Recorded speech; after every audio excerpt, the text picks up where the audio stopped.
This story starts on Trumbull Street in Detroit, Michigan, years back. This channel is my life story, and a lot of things I talk about is things I've seen, things I've heard about, and things I've done in my lifetime. But this story I'm about to share is a story I heard about, and it's kind of a drastic story. It happened to a friend of mine and his wife.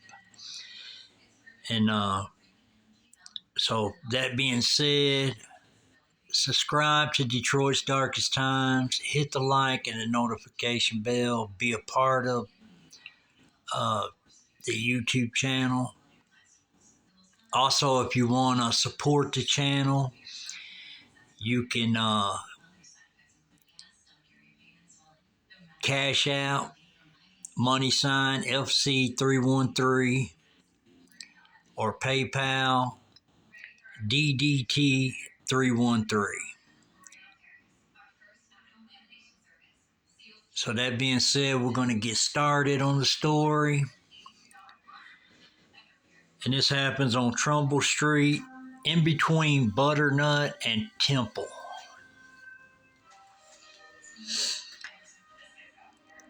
Okay, years back, I used to work with the man in apartment buildings doing painting, drywall, hot tire, roofing, just anything that an apartment building may need.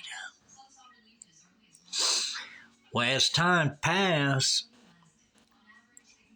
he turns this project over to a man named Red.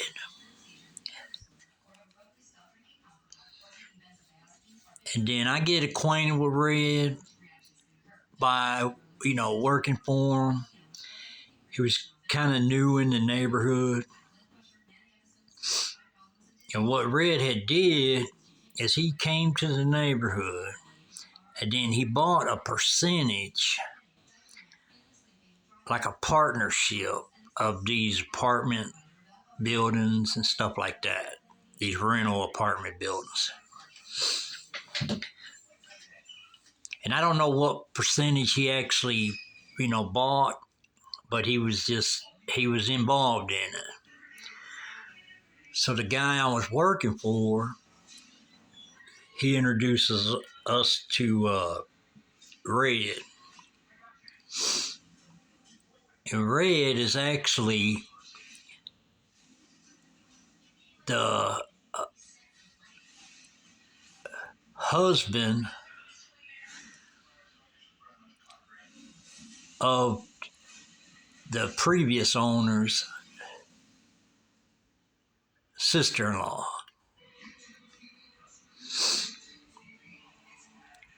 So once he introduces us to Red, we get acquainted with him. We all kick it off real good. He's a cool dude. And then we start working for him. And he's, tells us we'll go to his apartment each morning and we'll have coffee with him and in the kitchen and talk about what he wants to get done that day. And the first time we had met Red, and then we went to, the next morning, we went to his apartment. Red was, I guess you could say he just enjoyed watching porn on VCR tapes, on the VCR back then. That's what it was, VCR. Because every morning we would go to Red's apartment. He always had this porn on, but his wife was gone to work. And, which I really don't know if that was his wife or his girlfriend, to be honest with you. but I assume it was his wife. But we had met her also, but in the time that we was going there, I just thought it was weird that every time we'd go to his apartment, he had the TV going and he had the porn movies going. But we never sat in the living room. He might have just had it up for noise. I'm not for sure what the situation was on that, or if he just enjoyed watching that, because it was on every time we went to his house. But anyway, we always went to the kitchen to talk and discuss what he wants to get done that day, as far as, working on departments and stuff like that. Well, one day we're in the kitchen and we're discussing what we're going to do, and then there's this dump truck that goes down Butternut Street, and he's got his window open a little bit with a screen inside the window, holding the window up. Well, anyways, this truck backfires, and then he dives on the ground, and he dives on the kitchen floor toward this shoebox that was over by the wall. And then I said, "Hey, Red," I said, "that was just a truck, man. It just backfired." And then he got up and he said, "Oh, I thought that was somebody shooting." So obviously he had a gun in that shoebox, but he didn't open the shoebox, but he dove for it. And so, I was tripping out about it because, and then after that, I left. And when I left, I said, there must be somebody after Red, because the way he was acting and stuff like that. That's somebody would act like that if they would had somebody after him, or something. Is my thought on it. But anyways, he had got up and we continued on discussing what we was doing and stuff like that, and then we left. But as I left, I said, there's probably somebody after Red, because, for him to dive in the floor like that, I just thought it was crazy, But as time passed, we're doing different kinds of work, stuff like that. And the previous owner was a Mexican guy named Mr. Cadena. And he's the original owner of all the apartment buildings, and he had a Mexican restaurant on Michigan Avenue, downtown Detroit, Michigan, called Cadena's Restaurant.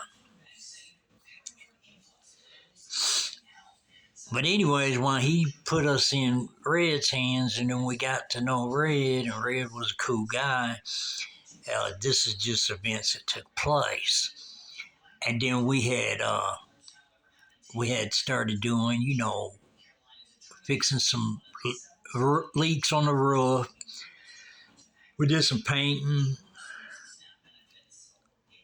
some sheetrock, and things of that nature. Just whatever needed to be done to apartment.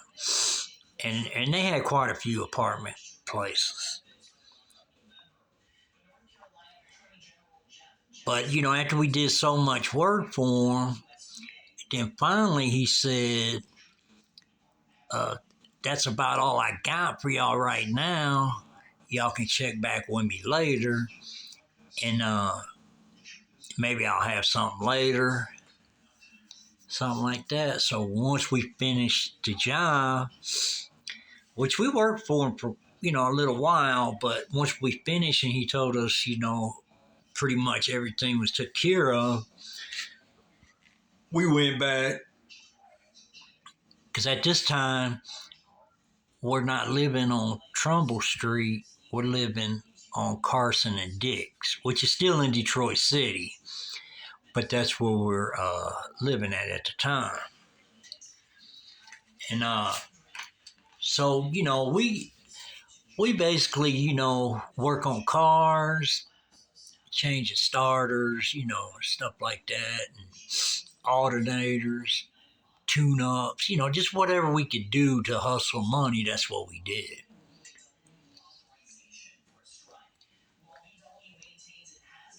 And then also,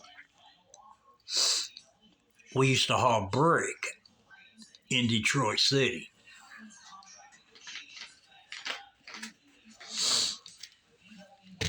And I'm going to break this down because some people may not know what I'm talking about.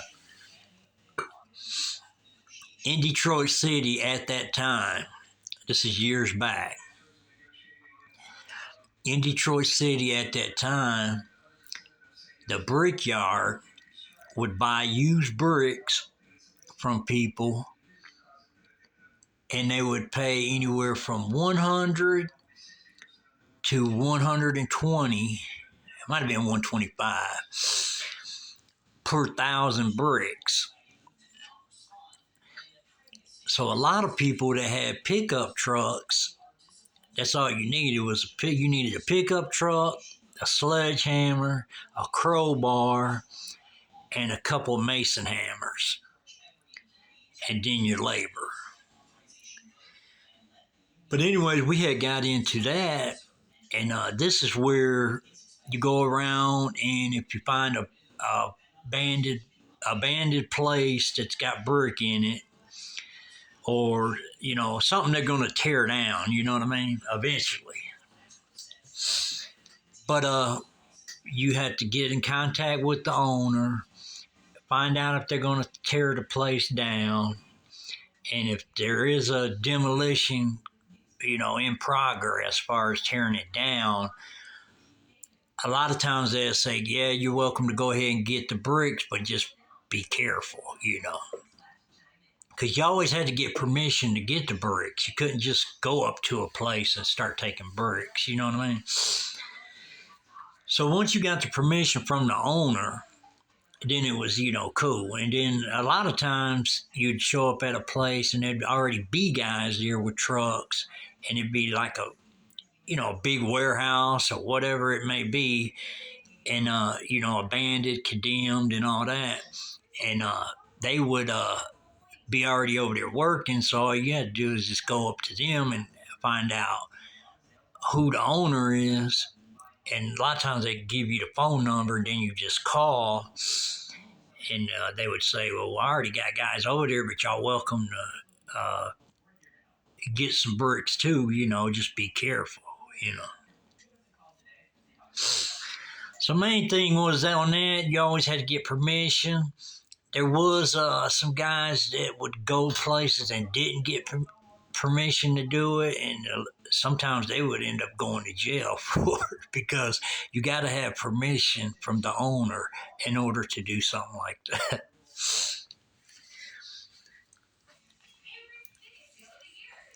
But what you do is just get the brick. You couldn't take all the brick, but you'd get certain areas of the brick because you'd have to leave certain areas alone because it's just important to do it a certain way. And people who hauled brick before and cleaned brick before off of abandoned places or condemned places, stuff like that, they know what I'm talking about. And they do know that you gotta get permission from the owner before you actually do something like that. But anyways, the brickyards in Detroit, they would pay 100 to 125 1,000 bricks, as much as you can get, and these were like red brick, from back in the day. And you just had to, get them down. A lot of times they would already be a whole bunch of them on the ground. You just had to clean the mortar off of them. And then you just toss them in the back of your truck. And long as it was a level truckload, you didn't have to stack them back there or anything like that. You just throw them back there. But once it's a level truckload uh, to the sides, was they consider that 1,000 bricks. You didn't literally have to count them. But anyways, that was a hustle we did. We worked on cars. We did a lot of, working on cars and stuff like that. We'd change people's oil, tune-ups, all kinds of stuff. Change tires. Back then, we had rented a garage to do mechanic work in. And sometimes we'd break tires down and put them on a different rim or whatever we had to do. And this is old school where you break the tires down. You didn't use no tire machine. You just used a bumper jack, the jack handle, and you'd break the tire down like that. And then you'd actually use the bumper jack to break the tire loose by putting the bumper jack on top of the tire and then jacking the car up. And it would break the tire loose, and then you just take the tire off, put it on another rim or whatever the people needed done.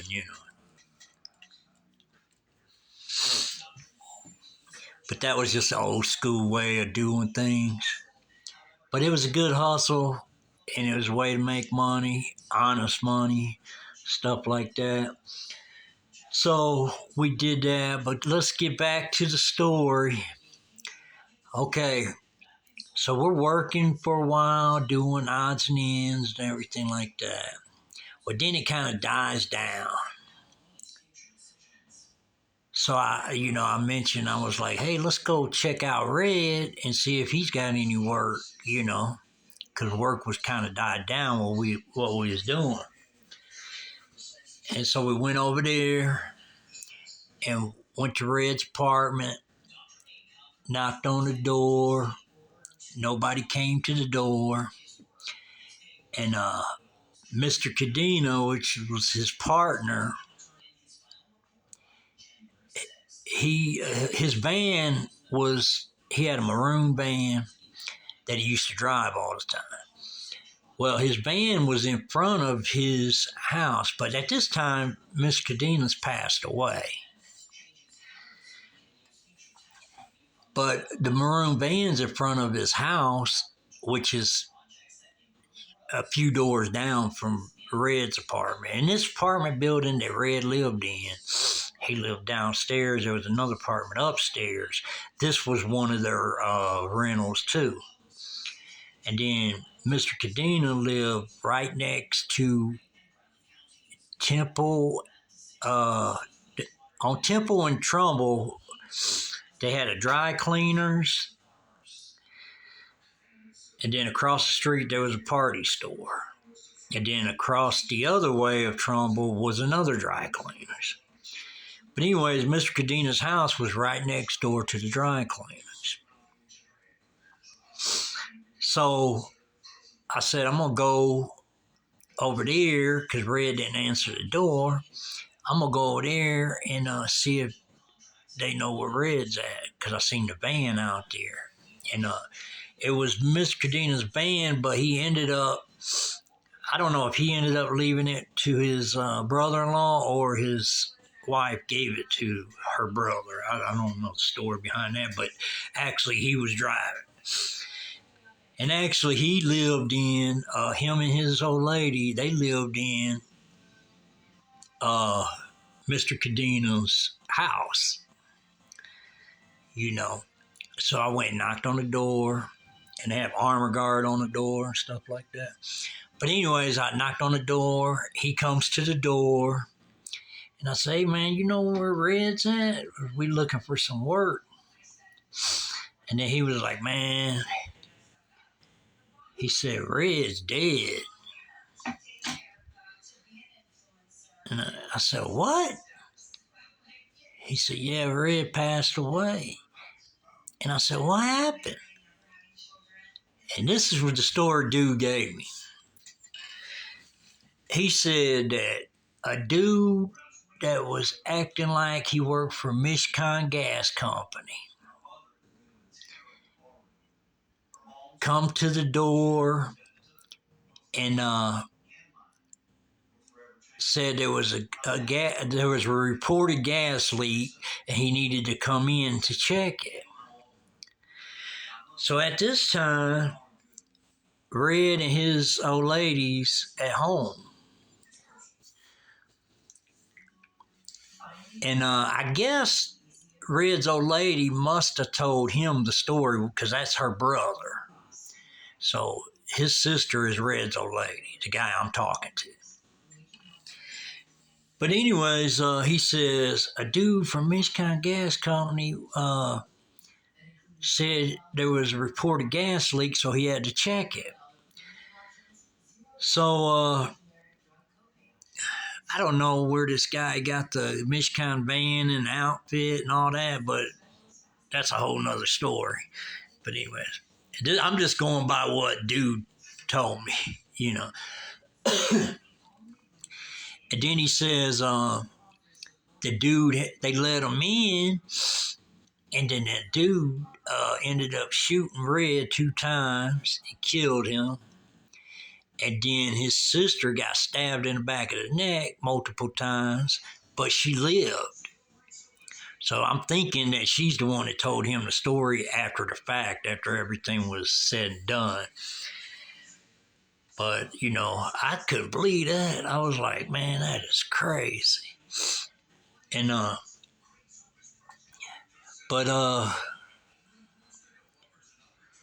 yeah, that dude, man, it was just weird that he would, you know, tell that story like he told it, you know what I mean? Because I was like a Michigan Gas Company guy, you know, but right off, you know for a fact it really wasn't a Michigan Gas Company guy, it was somebody else, you know.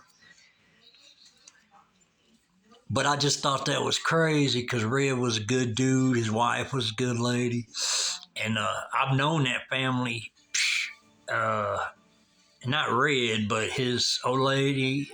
I met her, met Red, but the dude that's telling me the story, that's Mr. Cadina's wife's brother, which is Red's old lady is Mr. Cadina's wife's sister. So, you know, they're all family. But I've known Miss Cadina and Veronica and her 2 kids, Melissa and Vito. And also the dude, the way I know dude that was telling me the story, he used to come to some birthday parties that Veronica would have at Cadina's restaurant on Sunday. She'd have birthday parties and invite us, and we'd all go there at the restaurant and enjoy the birthday party until the older boys, which he's one of them, that used to take the color light bulbs out of the sign in the front window of the restaurant, and they used to take them to put in their bedrooms, you know, color light bulbs. So once Mr. Cadina, you know, seen that the light bulbs were missing, he ended up telling Veronica she can't have no more birthday parties at the restaurant. They're going to have to rent a hall. So then after that, on birthday, she just started renting a hall that was on Livernois and Lafayette. And then we started doing birthday parties over there. But anyways, the dude tells me that, you know, a dude posing as a Michigan Gas Company dude said there was a gas leak or reported gas leak or something like that. And then goes in, you know, then they open the door and let him in. And then he says that the guy shoots Red twice and then stabs his sister in the back of the neck several times or whatever. But his sister ended up living, which was good. And so, you know, we never did. So we said, you know, all right, and we left and never did intervene with him anymore. But obviously he got that story from his sister, because she had to tell him what happened in order for him to tell me what happened. You know what I mean? But I just thought that was real crazy. And, and I don't, but things like that happened in Detroit back in the day, then it just had me thinking, because I remember Red had came to the neighborhood. And so obviously he brought money with him to, end up partner up with Mr. Cadena on the rental properties. But that's far as all I know. I don't really know his past history or what I don't know much about him. I do know while we was working for him, we had this white New Yorker car. And it was white leather inside, white outside. Nice New Yorker. And it was a two-door and really nice and clean. And we was trying to sell it to him.